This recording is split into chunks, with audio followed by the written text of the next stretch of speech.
Oh no, we're starting early, but it's late. I changed the start time just because apparently Yeah. Facebook doesn't like it if you're 10 minutes late. Like they'll actually kill the stream if you're 10 minutes late for a scheduled stream. They just won't broadcast it. Fuck them. Oh,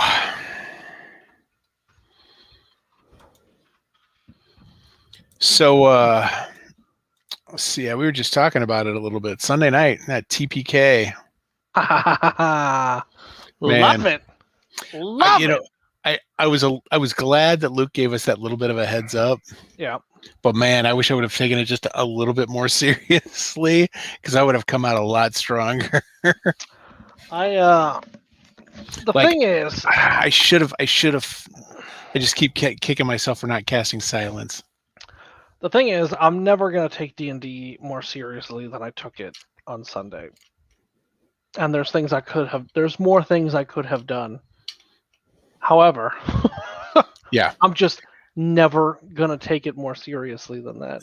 The thing is I don't think anybody laughed harder than during that entire session. Yeah, Like no, it was wonderful. it was hilarious. Yeah, no, and it's really difficult. So what I forget frequently is that this is Sarah's first time playing a role-playing game, Yeah. and like it's hard for me to remember what it's like doing it for the first time. And so like she does, and also, I've been gaming with the people in this group for like 15 fucking years now. Whoa! Yeah. Right? At least, yeah. So like Yeah, this bunch of assholes is not the group yeah. that you just want to jump in on in your first game. Yeah, so like, I wasn't sure if you guys were being serious or not. Okay, that's fair. yeah, that's a legit When criticism. when you told me to turn into an elephant and jump off the building, I thought you were joking. Well, we were, but that doesn't mean we didn't think it was a good idea. Right. Right. So that's hard to. I gotta remember that. But I don't know. She was.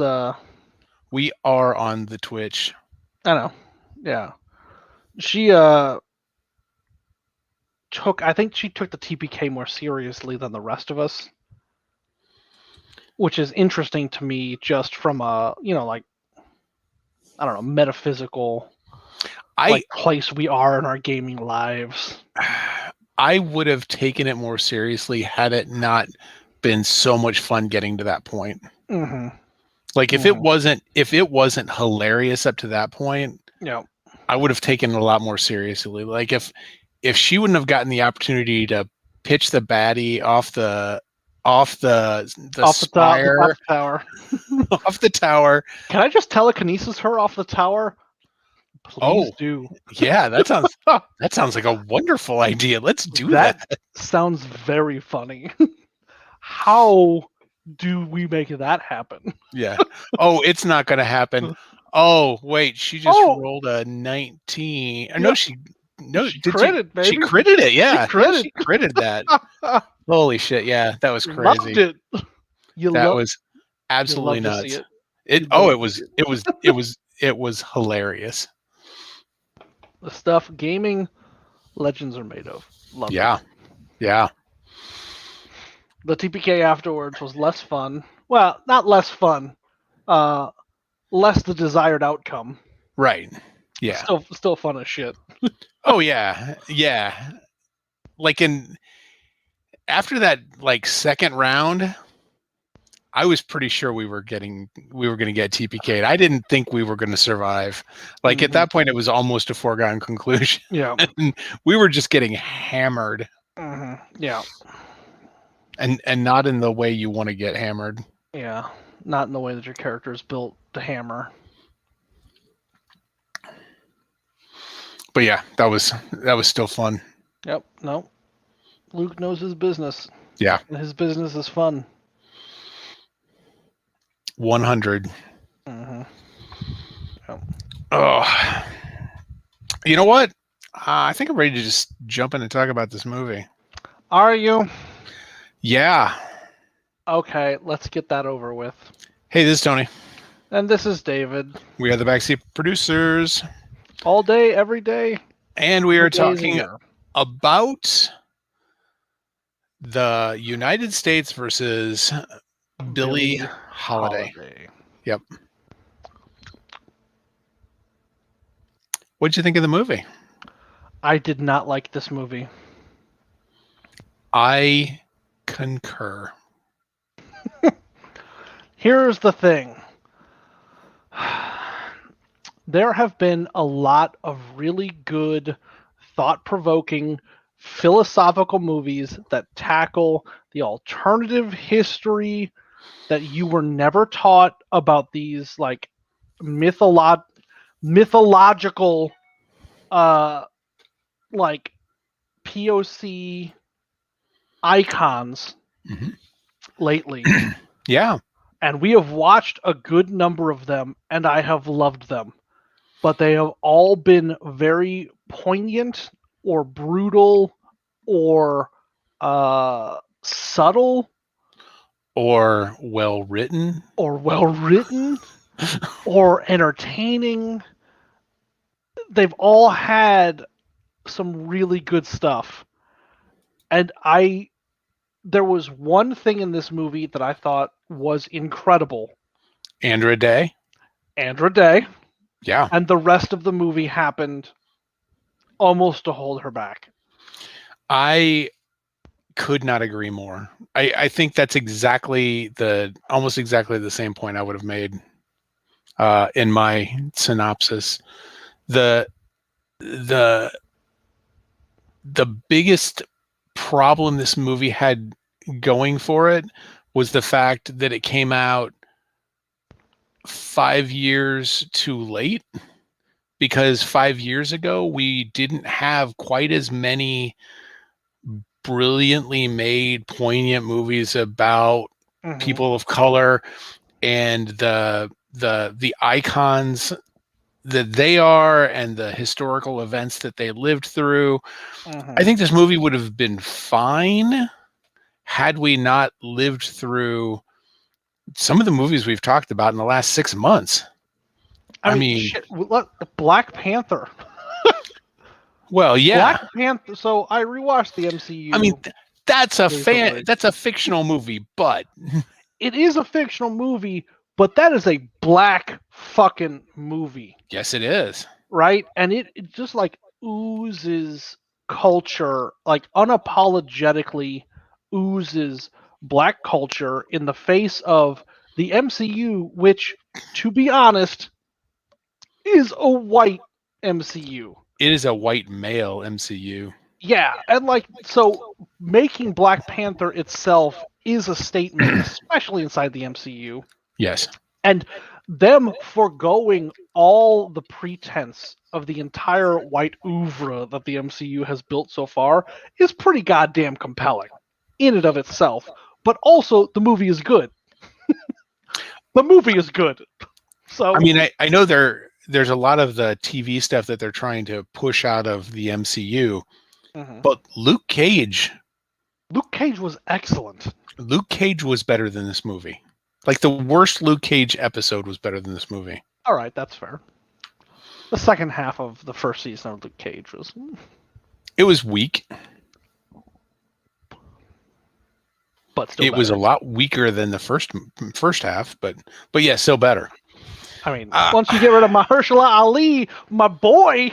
Yeah, that's a bad move, getting rid of him. Oscar-winning, brilliant dynamo. Yeah.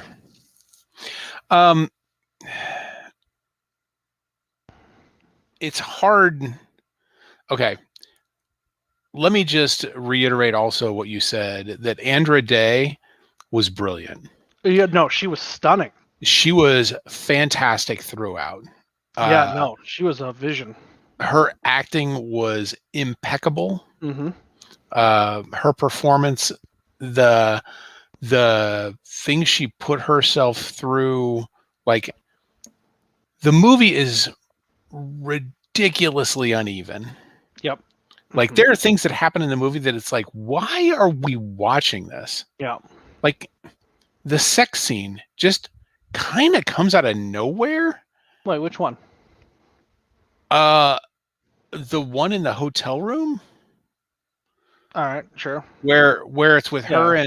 and the agent Jimmy Fletcher. Yeah. Mm-hmm.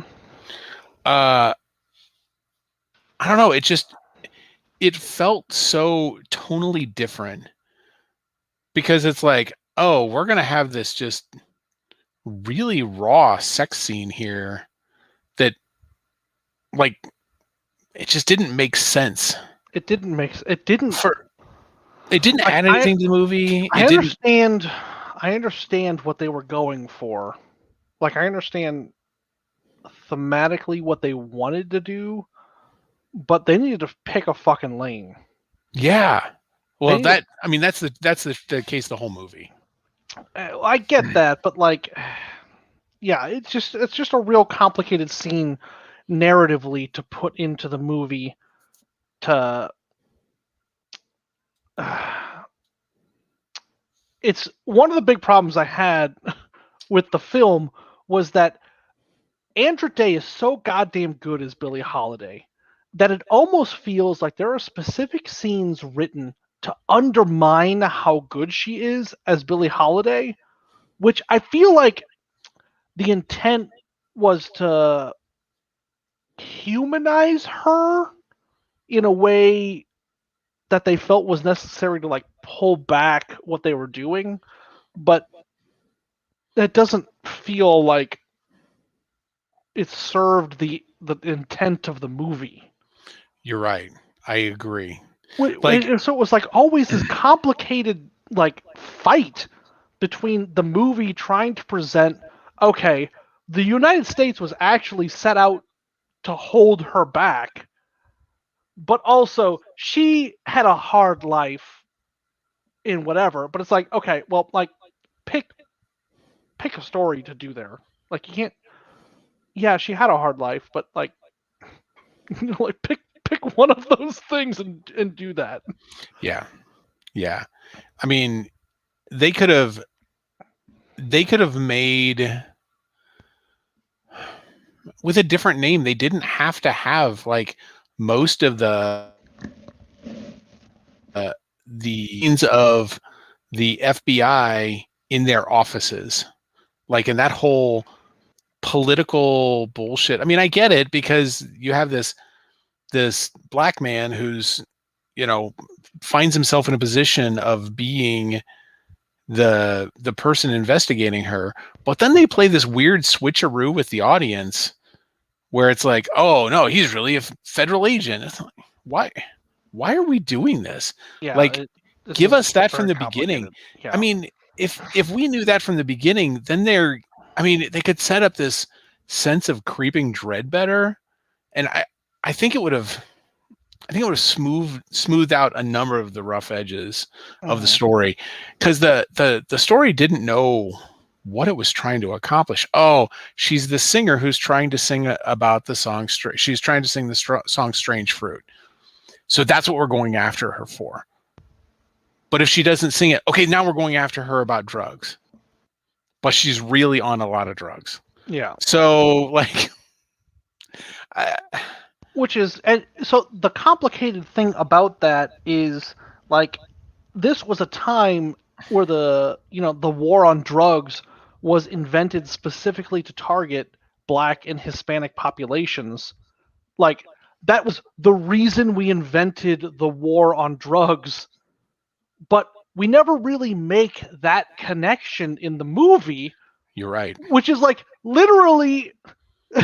It's the title of the fucking movie. But it's the title of the movie. Like I don't get it, and I don't know if like, and it seems what bothered me. There are a lot of things that bothered me, but one of the things that really stuck out to me was like how cartoonishly racist the white villains are in the movie, and it's almost like maybe that's historically accurate to a point.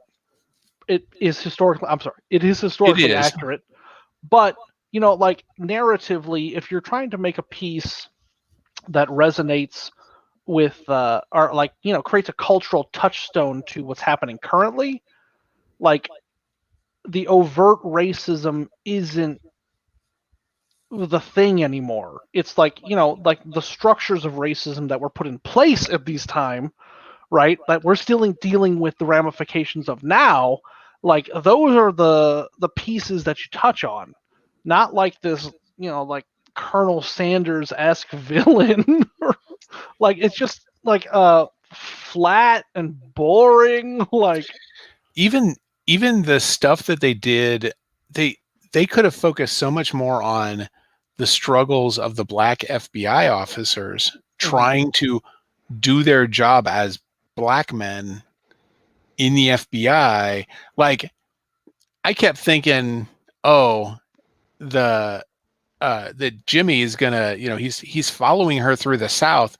He's gonna get picked up by some white police officer, because he's just this black dude driving a nice car, wearing a nice suit, all by himself that keeps, following this thing around. Like somebody's gonna follow him and jump him. Like I kept expecting that because that would have been a reasonable story to tell and would have made sense for the story that they appeared to be trying to tell. Yeah. Nope. Like, but it was so like superficial. And yeah. there were a couple scenes. So when they do heroin together, like that scene's actually really goddamn good. Like they're traipsing through her backstory. I was actually all in for that. And if they had done that a lot more, Yeah, I'd have been in for that shit a lot. That would have been a great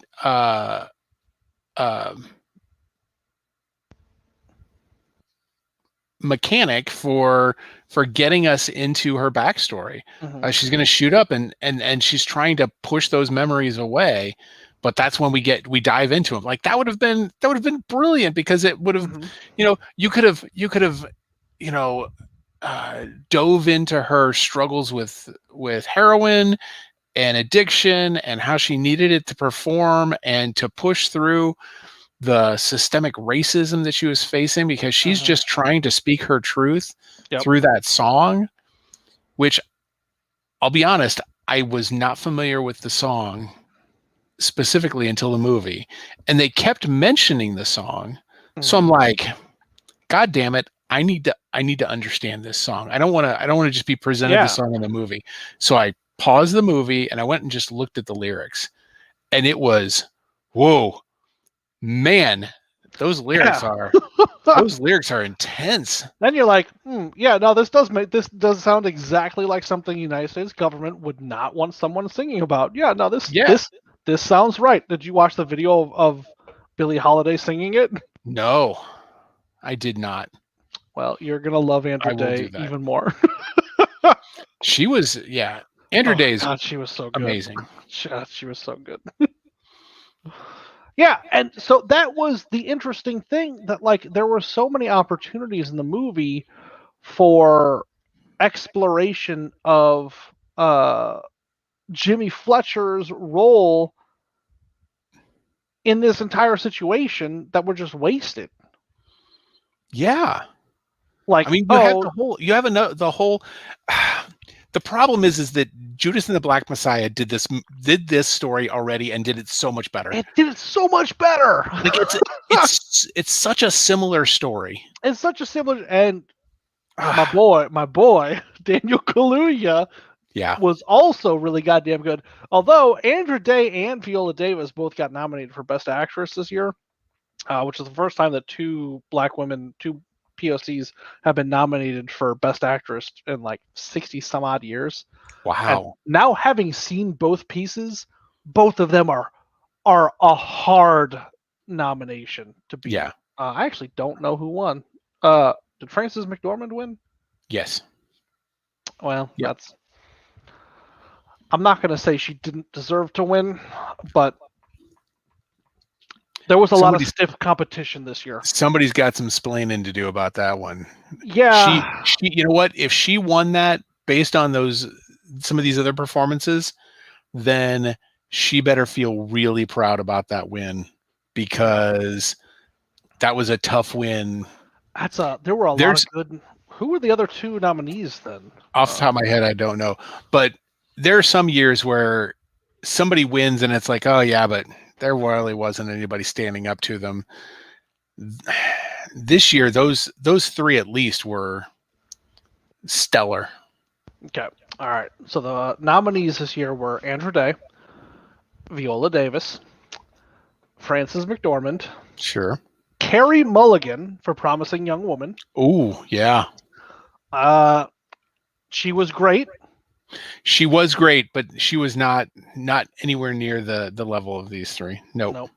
And Vanessa Kirby for Pieces of a Woman.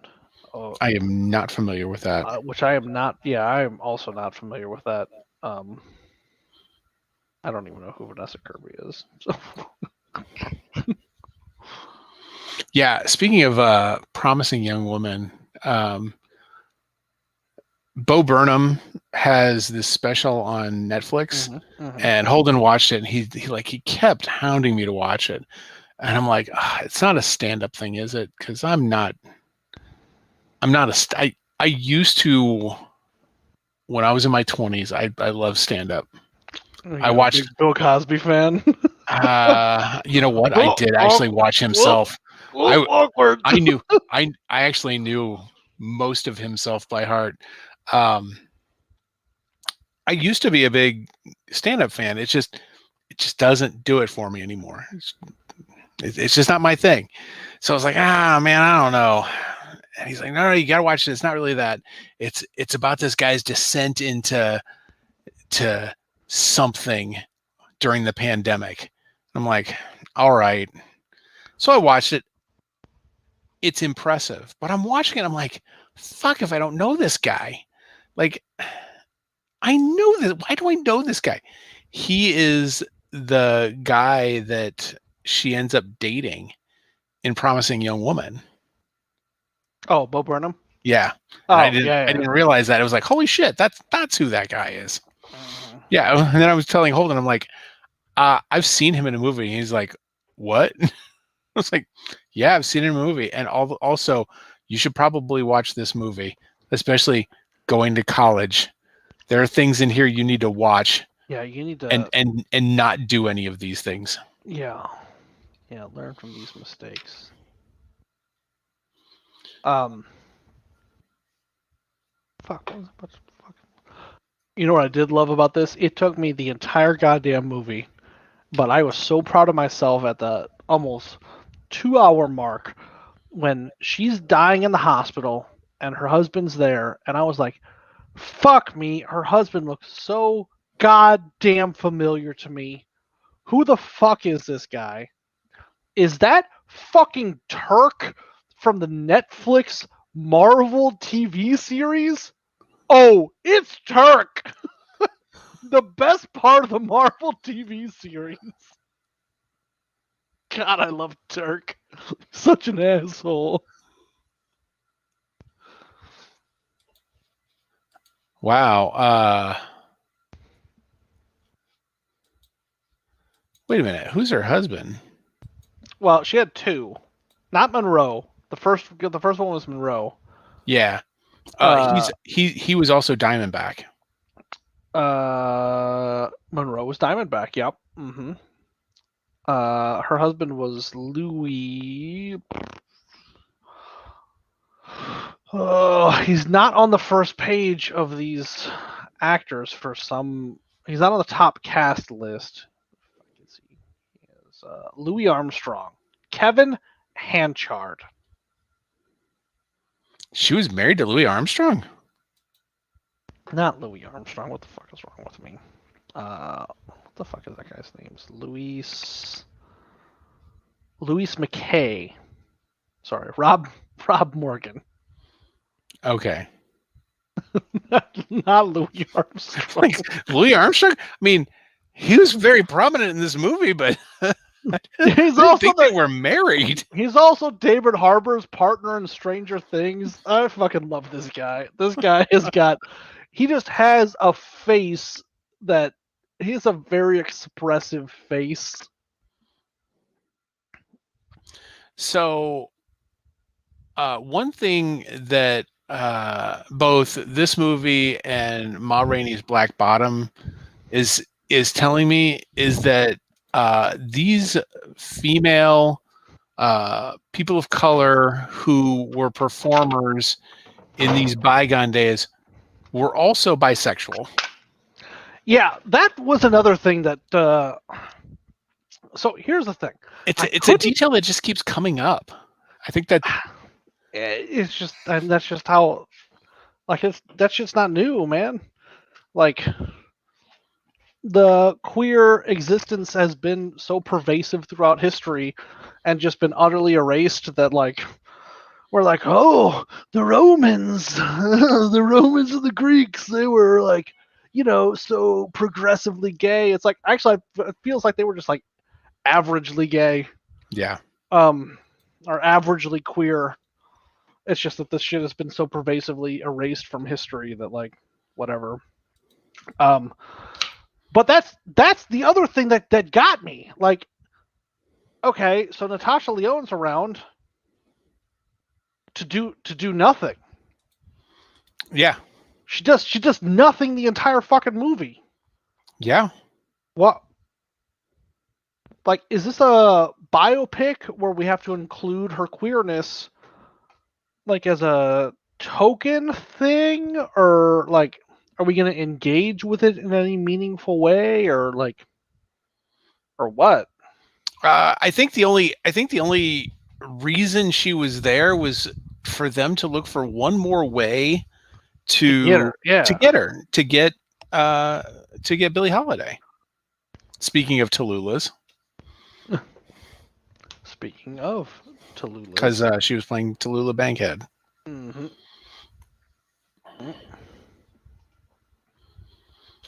I do love Natasha Lyonne. She's so fucking good. Yeah. I would listen to that voice and, like, literally anything. Hey, have you seen the Sopranos prequel? Oh my god, I'm so excited. You see John Bernthal's in there? Oh, is that Ray Liotta? Yeah. Oh my god. Yeah. Oh, I don't want to watch the trailer. I don't want to watch this. Yeah, I've been on my catch up of The Sopranos, and like they announced this was coming out, and I'm like, oh my god. And I'm so glad that I'm like, I was always a fan of The Sopranos, but I'm really glad that I'm rewatching it, because there's so much of the series that I forgot. And I forgot just how fucking good this series is. Like how groundbreaking it was. Like, there's so much of the golden age of modern television that is like what we're living through right now. Mm-hmm. That doesn't, that doesn't happen without ground being broken by a show like The Sopranos. Do you think now is the golden age of television? I do. I don't think it was before times. I know there's a lot of people that will call the golden age of television the 50s, 60s, 70s. Oh, I don't think that. I think I'm going to go different from that, and I'm going to say right before Netflix. I think that was the golden age of television. Because with tailored content, it's hard. Like, Netflix isn't TV. It's just not in the same way. I also don't feel that Netflix is producing the best television content that there is. Not. But I think that the best television content we're seeing is on HBO and some of the traditional, not even the traditional, not broadcast television, but the basic cable, like the extended basic cable lineup, show stuff like AMC and Breaking Bad, Better Call Saul. Yeah, but my point is, I don't think that I think that Netflix functionally changed the equation. I don't think you ever have Mr. Robot without Netflix. I don't think you have Mr. Robot without Sopranos. Oh no, yeah, no, for sure, yeah, no, you're not getting disagreement from me there. Yeah. I'm just, I actually don't know what I mean by the time period of the golden age of television. Just, Yeah, I think I think the thing that's most special about now is that we have this breadth of choices, but it's not a breadth that has become shallow and vapid, which it was for a while. Like if you look at, just as an easy target, the Sci-Fi Channel. The Sci-Fi Channel was putting out some pretty shitty content for a long time because they could get away with it because people were so starved for science fiction content. Where else are you going to go? I'm a geek and I want to watch sci-fi type stuff, so I'm going to go watch it there, even if it's crap. And then you had Ron Moore come along and it's like, you know what? We can do better than this. We can do better. And then you have Battlestar Galactica. We're going to take this campy 70s Star Wars ripoff and give it some universe. Stargate Universe, and then other, like, you can do that with any of the other genres of storytelling that are out there, and you just do deep dives into this stuff where it gets really specific about its audience, which when you only had 3 network stations, you couldn't get specific about anything. It had to be super generic. And with the way TV worked before, like TiVo or whatever, you couldn't do week to week, like consistent, tight storytelling. Right. Which I think Battlestar Galactica really benefited from TiVo, like, because I remember I had a Replay TV, which was the big TiVo competitor, and I got that because I learned that the file types that they used, you could actually hack into them and pull the file types down and rip them to DVD. Fucking nerd. Yeah. So I was able to watch those shows and then, pull them down, strip the commercials out, throw them on DVD so I could rewatch them, or lend them to my buddies at work who didn't have cable. Like I had this one guy who's like, man, I love that stuff, but I can't afford it because I've got 6 kids. I'm like, all right. One buy a rubber. Yeah. One, here's my contribution to your vasectomy fund. Yeah. 2, here's Battlestar Galactica.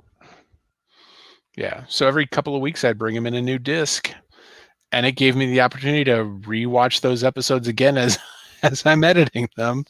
So, but I don't think you have shows that are that consistently good without the ability to follow them and record them. And, VHS helped out with a lot of those shows, but there are shows that I just flat out missed out on because I was working evenings, like Buffy. I never watched any of it. Like it was out of my purview because, and I would have, it's at the time it was, the kind of thing I would have watched. And when it's the only game in town, you watch it to support it. So they make more of it. Well, for me, like the golden age is like the revolutionary TV type stuff that really changed the game. Like Lost, I feel like was so mainstream on a public channel that, looking back, you're like, okay, well, this is a flawed piece of shit, but was consistent enough week to week that felt like it was sequential, even though it was non-sequential. Like when you look at it as a whole, you're like, okay, well, like this was loosely tied together, not as a consistent narrative. and I know that stands on the shoulders of a lot of like HBO's work that was sequential, right? Like was serial drama type stuff, but that wasn't the kind of stuff that you could expect for public access television, where people didn't have, 8 o'clock on a Friday, like Game of Thrones night blocked off, Right. to keep up with that shit. Right. Yeah. I mean, I remember in the late 80s, early 90s, you had the Thursday night must-see TV NBC block of comedy program followed by ER, like that was a thing. Yeah. And even when I worked evening shift through some of that, like I would just record those 3 hours, and then when I got off work, I'd watch it, or I'd watch it the next day before my shift, just because that was what you did. It was the touchstone, that it was the social currency you needed to be able to have the conversations at the water cooler. That's why I got into football. Yeah. And my career has never been better. I mean, also I started watching those shows and I really liked them. So it wasn't just about that. It was I enjoyed the shows. Well, also I like football. Yeah. Yeah. But yeah, so I've been rewatching The Sopranos, and I saw that the Many Saints of Newark was coming out, and I've been real excited about it ever since. So that's how we started this. Yeah, that's where this came from. Fortunately, the tab was still up on my browser; otherwise, I'd have never gotten back there. For me, it was just that's the IMDb. Yeah. Background. It's what's really interesting to me is that there's a lot of in the IMDb page, there's a lot of names here. That, like, there's a lot of actors that don't have character names next to them yet, which I find kind of interesting. A little well, I just want to keep you from a spoiler, Tony. Yeah. Well, we got to figure out who Johnny Boy is, because I don't see him listed in the credits. John Soprano is Tony Soprano's dad. So they're kind of seen it. They're kind of your word for it. Yeah, they're kind of obfuscating who his dad is. I do like what I've seen so far in the trailer. I'll say that. And rewatching the series, it's really helped remind me who some of the characters are, because there's a lot of these guys who are, in their 30s and 40s, and they're talking about the old days, about the previous generation. And this show is going to feature a lot of those previous generation as the current, like, mob guys. So there's guys we've never seen on The Sopranos who've been talked about in these, like, hallowed ways that we're going to get to watch as just contemporaries in this. So that's kind of cool. Like, a lot of people they've just kind of talked about because they were dead before the series started. And they're names that are popping up in the movie. I'm very excited. I just hope it's good. With David Chase behind it, though, I wouldn't worry about it. There's a lot of good there. I also think it's very cool that Michael Gandolfini is playing Tony Soprano. James Gandolfini played Tony Soprano. Michael Gandolfini is his son.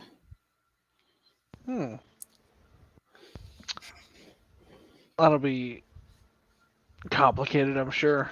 Yeah, especially since I'm pretty sure he was the child that was, one of his children was with him when he passed away. And I'm pretty sure it was him.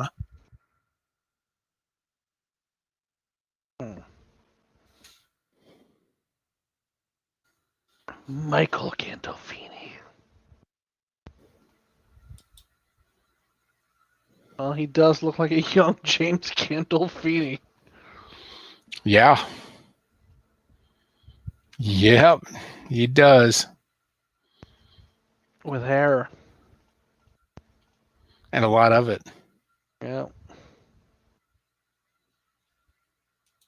Anyway, Yeah. So I don't know. So I was just super underwhelmed with this movie. It's just, which was a bummer. Like, this is the age of shit I like to watch, but like, it couldn't decide if it was going to be a period piece or a biopic or yeah, a musical what. biopic or procedural FBI drama Yep. And like, or they even something. set up this really complex. Like, what I thought they were going to do is Jimmy's mom is like, what the fuck are you doing to Billie Holiday? Right?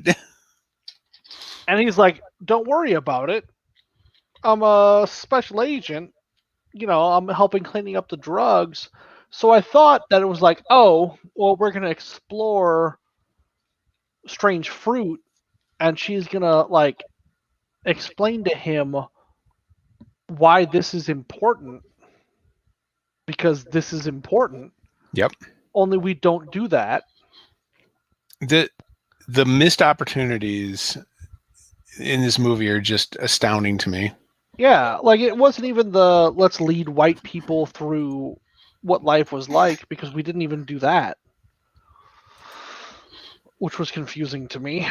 Yeah. And like, I don't expect that every black work of art needs to be an explanation to white people about how racism works in this country. But if you're going to make a movie about how racism works in this country, maybe make a movie about how racism works in this country. Like, I don't know. It was just very disappointing. It felt all 2 hours, and I didn't expect it to feel. And very those extra 2 10 minutes that were in there too. hours. There were many minutes, because I was watching it last night and I was like, fuck, when is this movie going to end? Like, it feels like this is my jam of a movie, but they don't want me to like it. Right? Yeah, it's just so weird. The other thing is, this movie is based on a book. Is it really? It is. But the book is called Chasing the Scream: The First and Last Days of the War on Drugs. Yeah, like, yeah. if that was what the movie was about, then make the movie about that. Yeah. You're But- on here. I know I came to say hi, but then I completely forgot that you were recording. I'm like, why is he in a meeting? I'm like, oh, I'm home from work. Hi, Adam. Hey. Yeah. That it's just so weird to me. Like, this felt like it should have been a documentary. Yeah. Like it felt like this was a documentary that they focused really hard on a chapter or two of this book. Without having read the book, I don't know, but it feels like this can't have been the whole book. But they're saying that it's based on this book. Well, I think one of the first things you do when you're evaluating art as an art critic is like, what is this art? What is the message of this art? Like, what is this art trying to convey? And the thing is, I don't know. And that sucks, because there's a lot of stuff here that I think is good, and I think there's a lot of stuff here that's important to convey, but it doesn't feel like any of that was prioritized as part of the conveyance of, like, the structure of the art. Like, like, Andra Day does an amazing job bringing Billie Holiday to life. Yes. And it feels like she had to fight the structure of the story, other people in the story. It's a goddamn shame her performance was in this movie. Yeah, because fuck, she was good. Yeah. Yeah. Like every scene with her is compelling despite the other stuff going on in the scene. Yes. Yes, absolutely. Which is a goddamn shame. Yeah. So there are some movies and TV shows and books and just media in general that you understand that it's important because of the content, but sometimes the production of the content isn't good, so it makes it hard to take it as seriously. Like it doesn't do the subject matter justice. Yep. And that's the problem with this movie. Like Yep. it's there's some very serious topics here Yeah.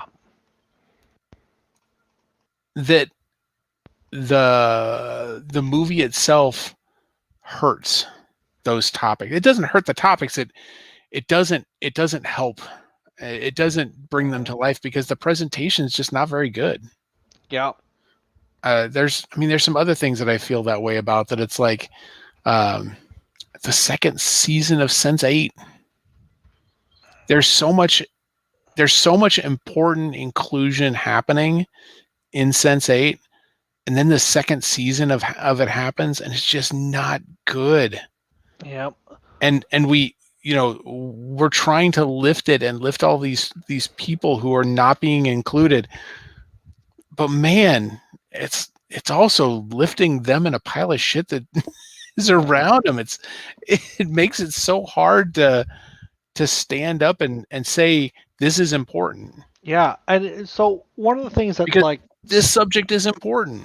Yeah, because like one of the things that sticks with me is so after Judas and the Black Messiah, like Daniel Kaluuya told a story where he's like, on the anniversary of Fred Hampton's murder, we filmed the scene where he was gunned down by the police in his apartment while he slept. And he's like, it was just like a really powerful time for all of us to just sit in reflection of this dude being gunned down by the police for trying to improve the lives of black people in this country. And he's like, we all had to take a minute and reflect on whether or not what we were doing was doing justice to the memory involved here, and like his original intent, and what if what we were doing was good. Right And I just can't, it's hard for me to imagine that conversation happened, or that thought happened around anything with this movie. Right, I get that maybe they had some good ideas with that, but the execution was terrible. Yeah. And it felt, I don't know, it just felt like some studio knew that Ma Rainey's Black Bottom and Trial of the Chicago 7 and Judas and the Black Messiah, and it was gonna be a black year, man. Even Black Klansman. I mean, all these movies are coming out and telling incredible stories, and doing so in a way that is compelling and interesting to watch, and it is engaging with the audience, and is well written and is well shot and well edited, and the script writer the director and the editor of this movie are, I think, the biggest criminals towards what happened in this movie. I think, you know what, it's hard to say. I think there's probably other really great acting within the movie, but it's hard to tell. Yeah. Because Billie is given such great material, but she is the one who's given great material within the story. Yeah, exactly. More importantly, Tony, not that I want to shoot past the plight of institutional racism in this country and et cetera, et cetera, et cetera. I don't think I'm balding. I think that's very important. You don't think you're balding? I don't think I'm balding. I was very concerned for a while, but I think it's all right. I think it's okay. I think your hairline. Oh. Yeah, I think it's just my hairline. Yeah. Yeah, me too. Yeah. Yours is just like way back though. It's on vacation. Yeah, it's just way back. It's just taking it easy, man. I can't grow a sweet beard, so I gotta protect the hair I can grow.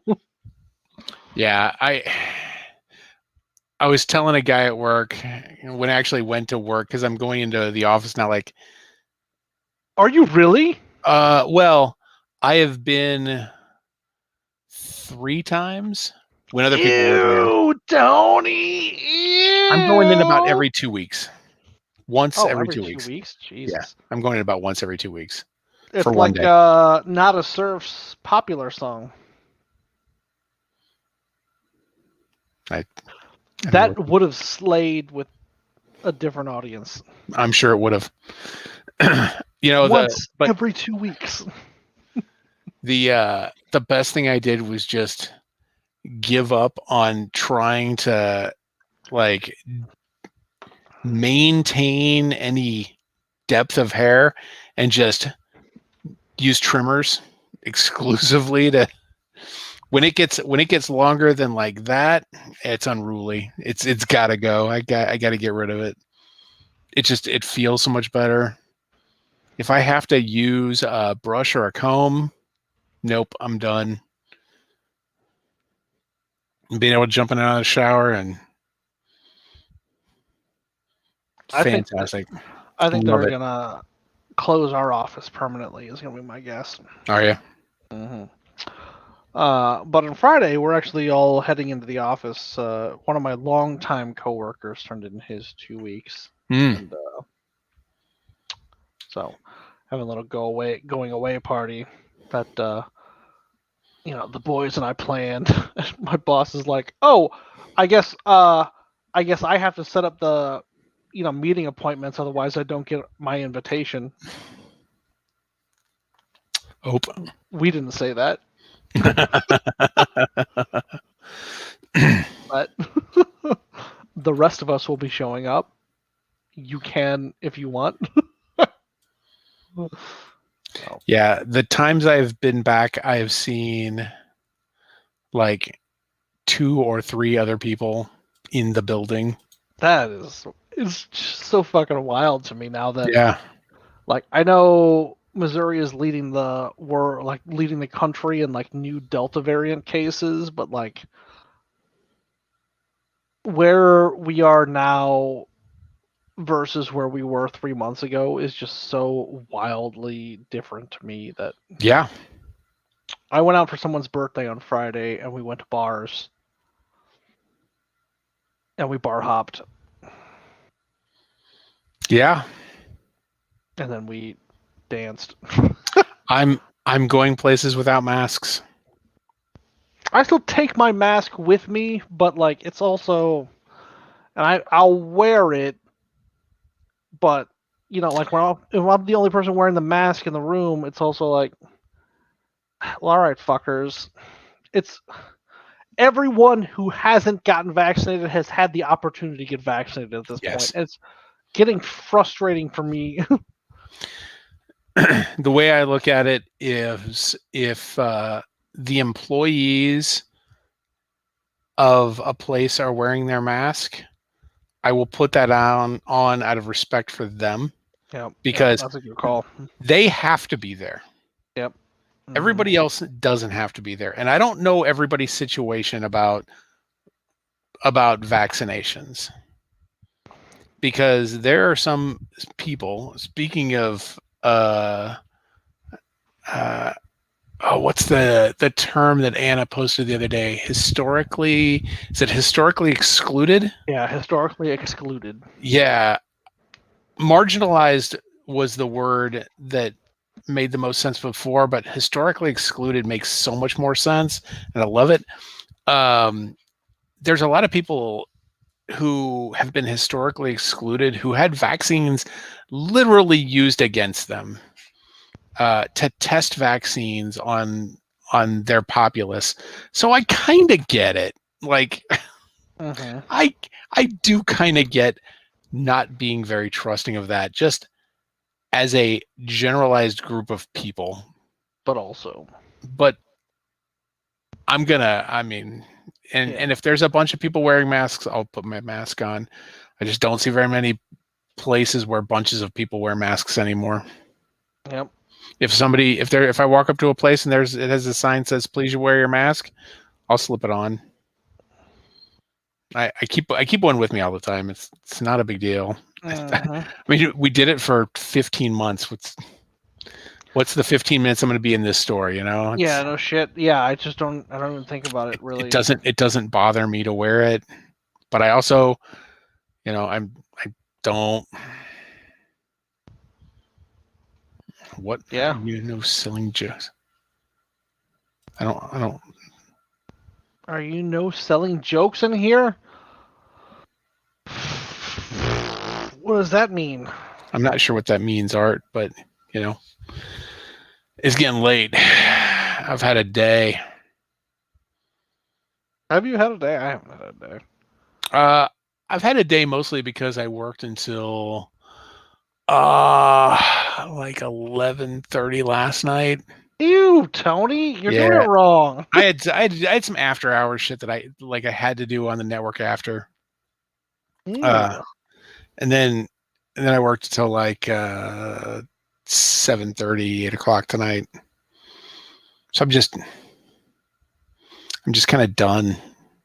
Yeah, no, fuck that. Though I did watch Loki, and no spoilers, but I'm real excited to see where the next couple episodes go. Oh, I was Art. I made a sick not a surf joke, and Tony is just not that generation. I am not. Sick not a surf joke. Yeah, that Loki episode was pretty good. It was a lot better than the one before it. It was better than the one before it. The one before it set up a lot of stuff For that this started paying off in this one. Yeah. And I like Sylvie. I do. Just like generally like her. I just generally like her. Yep. So that one line, that one delivery was so good. I don't remember. It was like, oh man, that was solid. that's some cool shit. Yeah. Yep. Because you also know it's a fucking lie. Oh yeah, that little smile she gives right before she says it. She's like, "Oh yeah, I got your number, bitch." Yeah, that's a fucking lie. Oh yeah. Oh yeah. I cannot recommend people watch the United States versus Billie Holiday. I keep wanting to call it the People versus Billie Holiday, but that's because that would be a the People versus drama. Larry Flint. Yeah, because that'd be more of a courtroom thing. July 24th.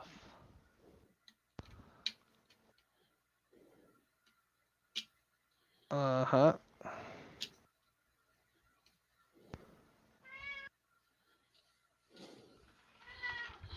Oh my God, Romeo! Yes, you're here. Romeo's being so loud. It's your house. Come on. Very clearly. Come on. He's holding. Yeah, he's holding. Come on. Come on. What's it on? The movie? It's on Hulu. Yeah.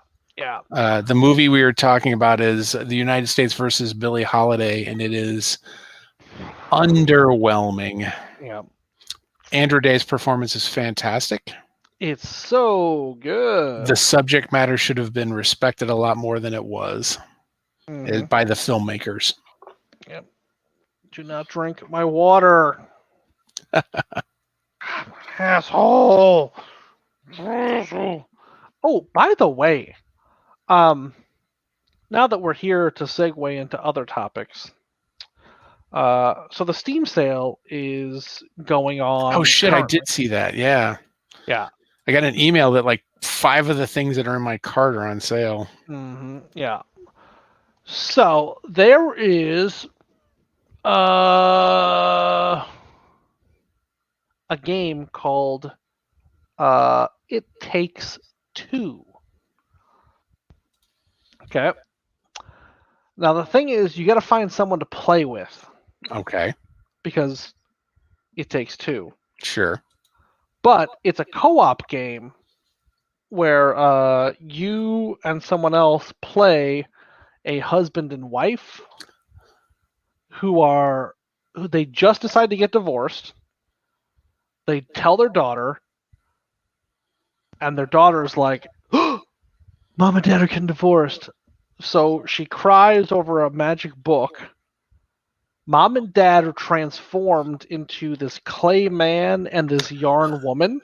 I'm watching the trailer. I'm not listening to it, but I'm watching the trailer. So you're telling me exactly what's happening here. Okay, yeah. I'm digging this. Yeah. Okay, so the story is like kind of ho-hum, but the gameplay is kind of incredible. So you each get, throughout all of the various weird fantasy scenarios, you each get an ability, and then you have to like solve puzzles using your abilities together. Nice. It's Sarah and I played through it. It's pretty goddamn good. Like, just at the point where the ability you have starts to get tedious, they get rid of your ability, they change it to something different. Nice. So it's pretty goddamn good. I like the art design is excellent.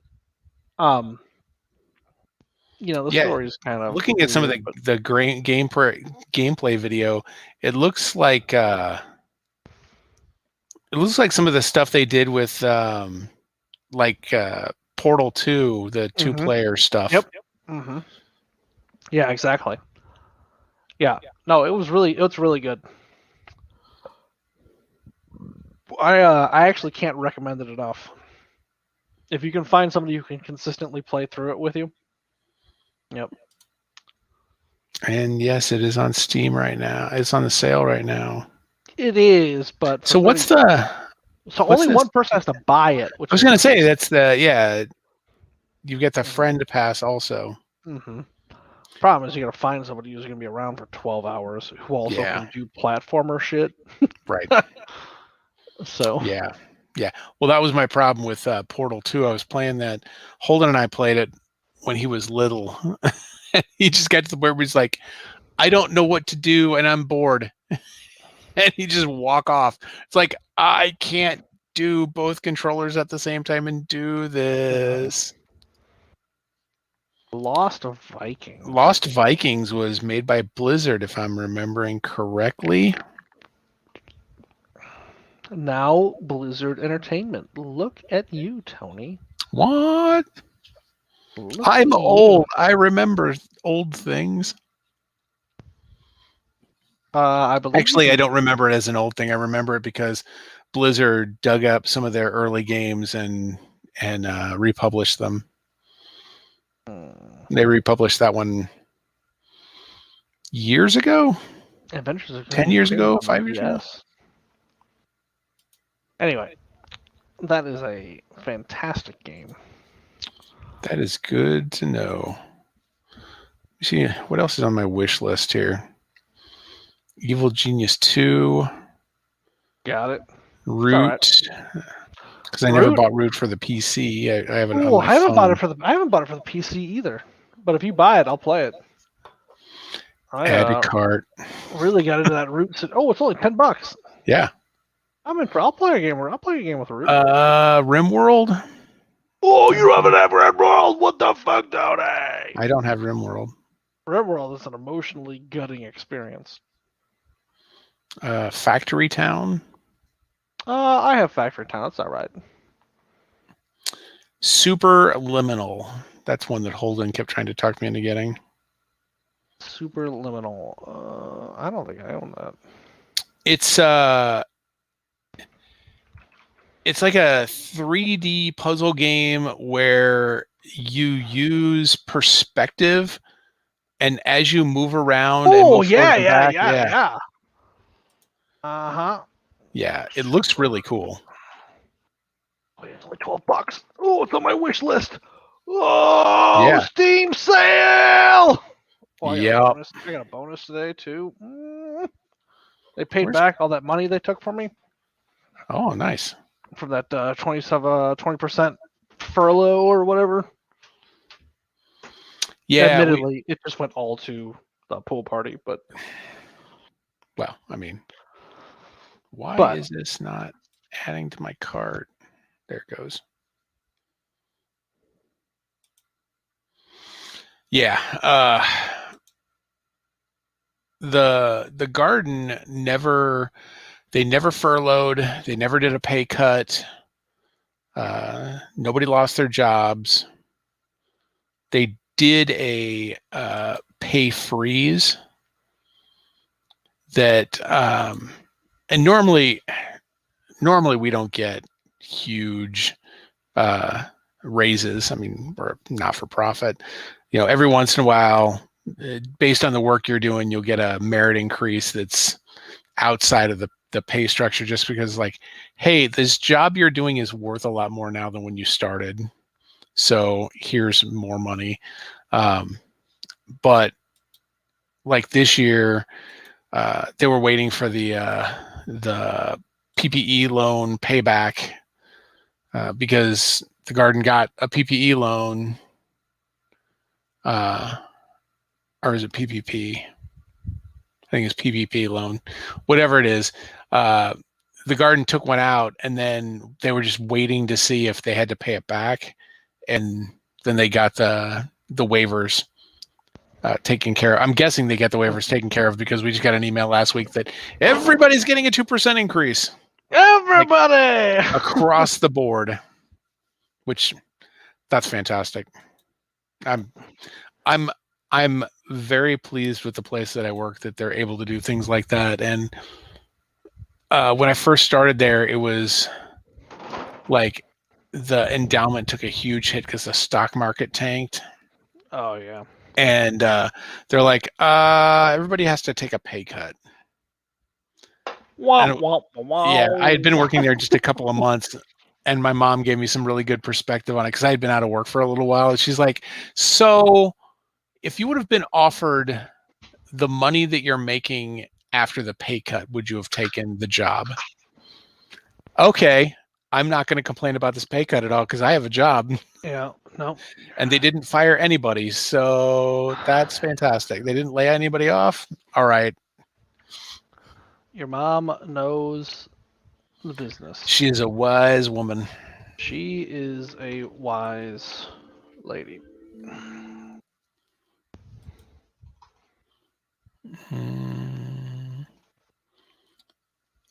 Install my content. Yes, please. Yeah. Install Root. Let's play some Root. Let's do it. Root's a complicated game. I am not good at it. Oh, you've played it? Yeah, I got it on my phone or tablet or something. Okay. All right. It's been a while, so I'm gonna have to. A weird game because none of the factions work the same way. Yeah. Which is cool, but also, is weird. Twitch is weird, man. It popped open and so, we're on there as a just a chatting entertainment kind of thing. Sure. There's apparently something out there in the category of pools, hot tubs, and beaches. And it's called My Eyes Are Up Here. What is happening here? That's my life, Tony. Pools, hot tubs, and beaches. And You my eyes invited are up to here. watch your broadcast of Root. Oh, that's not what I meant to do. I meant to invite you to my game of Root. I need to see if it's actually downloading. It's downloading. I don't think I can invite you directly anyway. I think you gotta join the game. Ah, fuck. Superliminal. Oh, nope. Tony I Matt's thought playing Root. Superliminal was downloading first. It turns out Root downloaded first. So, all right. You know what I'm going to do? I'm going to end this Superliminal broadcast. is 11 gig. Holy Christ. Yeah, Yeah, it's going to take a minute. Billie Holiday, missed opportunity. Yep. That's what I got. Yep, same. All right, next week we're going to talk about the man who sold his skin. Wait, Hopefully week? it's better. Next week. Yes, You're not we are gone yet? still recording next week. Okay. I know we've gone this through Not this like the week 5 after that. times. Yep. I know we've gone Not through this the like week 5 after that. times. The 7th we Ow. are recording. The 14th I will be somewhere on the East Coast. East Coast time sucks. Yep. All right. Broadcast ending.